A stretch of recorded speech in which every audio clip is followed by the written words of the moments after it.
تازہ ترین ویڈیوز کے لیے چینل کو سبسکرائب کر کے بیل آئیکن اور آل نوٹیفیکیشن پر کلک کریں تاکہ آپ کو ملے ہر خبر سب سے پہلے۔ اور ناظرین، حکومت نے نان فیلرز کے خلاف گھیرا تنگ کر دیا۔ نیب کو 20 سال پرانے بند مقدمات دوبارہ کھولنے کا اختیار بھی مل گیا۔ نیب اور نادرا کو ٹیکس دہندگان کی تفصیلات تک رسائی مل گئی۔ جو ٹیکس سے متعلق غلط معلومات دے گا وہ اب جیل جائے گا۔ اس کو کم از کم 5 لاکھ روپے جرمانہ اور 1 سال سزا ہوگی۔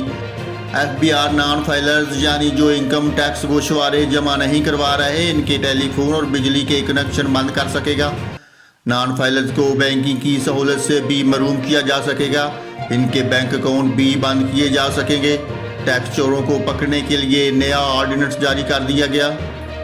آرڈیننس سے پارلیمنٹیرین اور سرکاری افسران کے ٹیکس کی تفصیلات ظاہر کرنے کا استثناء بھی ختم کر دیا گیا۔